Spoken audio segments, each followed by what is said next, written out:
Imagine a place so exclusive that the rules are more important than the guests.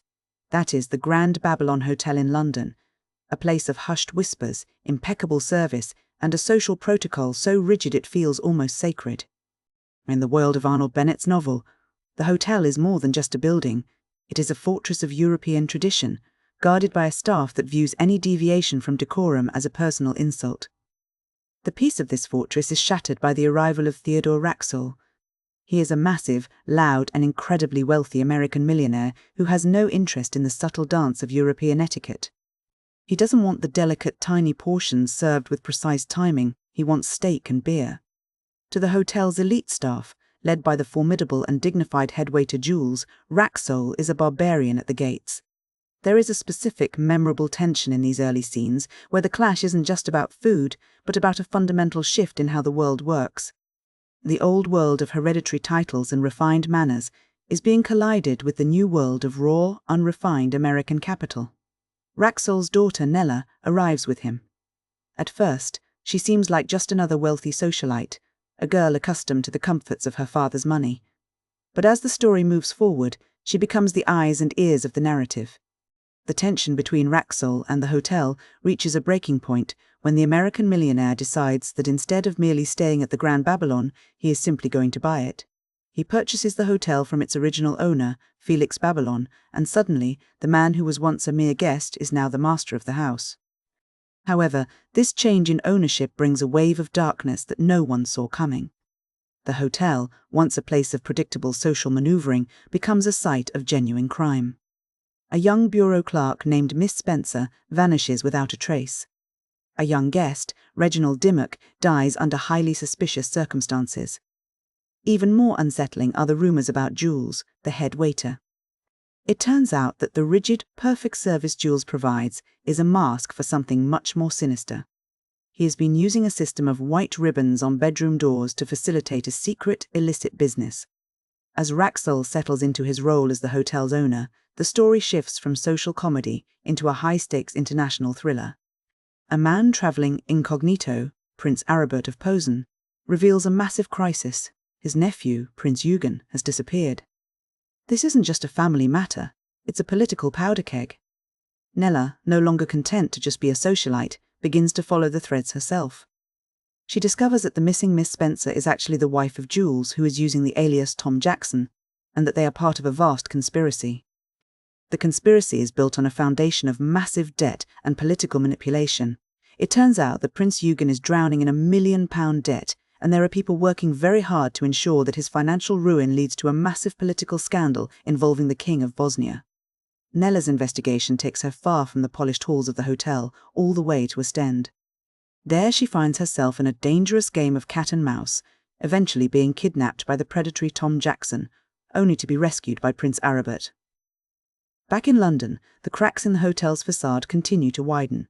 The criminality isn't just coming from the outside, it's embedded in the very architecture of the building. In one of the most striking scenes, Racksole catches the hotel's chef, Rocco, in a secret passage. There, Rocco is caught photographing the corpse of the murdered Reginald Dimmock. It becomes clear that the hotel's perfect, seamless service is maintained through a web of secrets, hidden rooms, and even corpses move through the walls to keep the guests from seeing the truth. The climax of the novel is a chaotic, almost feverish series of events that brings the social drama and the criminal plot into a single violent collision. Jules, the man who has spent his life maintaining the illusion of perfect order, attempts to poison Prince Eugen by tampering with his wine. This leads to a frantic, desperate chase through the fog-heavy streets of London and the dark, damp wine cellars of the hotel.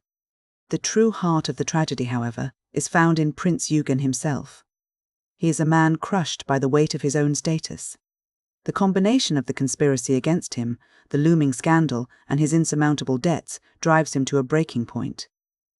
In a moment of profound despair, he attempts suicide by consuming laudanum. He is trying to cut the knot of a life that has become an unbearable performance of royal duty and financial ruin. The resolution of the story doesn't come from a grand police investigation or a sudden triumph of justice. Instead, it is resolved by the very thing that caused the initial disruption: American money. Nella realizes that the only way to stop the political collapse and save Eugen's life is to simply erase the problem. She convinces her father, Theodore Racksole, to use his immense, overwhelming wealth to pay off the prince's £1,000,000 debt. With the debt gone, the scandal loses its teeth, the conspiracy loses its leverage, and Prince Eugen is saved. In the aftermath, the characters find their own ways to settle their lives. Prince Aribert, having seen the chaos and the emptiness of the royal life he was born into, decides to renounce his title so that he can marry Nella. The hotel itself eventually returns to its original state. Racksole, having had his fun and solved the crisis, sells it back to Felix Babylon. As for the villains, their ends are unceremonious.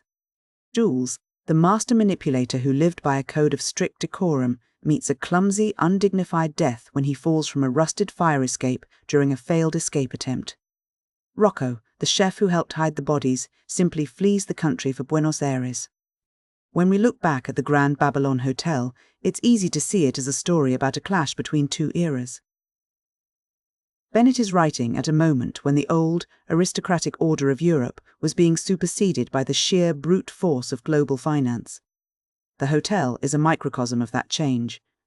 On one side you have the old world, represented by the rigid protocols, the secret passages, and the hereditary titles that are constantly being threatened by scandal. On the other side, you have the new world, represented by Racksole, whose solution to a complex international crisis isn't diplomacy or warfare, but a checkbook. There is a fascinating commentary here on the idea of performance. Throughout the book, almost every character is performing a role. The staff performs perfection to maintain the hotel's reputation, the royals perform dignity to maintain their status, even the criminals perform respectability to hide their crimes. The hotel's architecture, with its secret passages and hidden rooms, serves as a perfect metaphor for this. The polished, beautiful surface of the Grand Babylon is just a shell. Underneath, there is a labyrinth of shadows, lies, and desperate people. Bennett also explores how money changes the nature of power. In the beginning, power is something you are born with, like Prince Eugen's title. By the end, power is something you can buy, like Racksole's ability to settle a national debt with a single transaction. The grandeur of the hotel is ultimately shown to be a fragile thing, something that can be bought, sold, or even bypassed entirely if someone has enough capital. It's a novel that manages to be many things at once, a high-stakes thriller, a social satire, and a character study. It moves from the light-hearted friction of a guest complaining about his breakfast to the life and death stakes of a political conspiracy. Yet it never loses that sense of atmosphere, that feeling of being in a place where every movement is watched, every word is measured, and where the most important things are often the things that are never spoken aloud.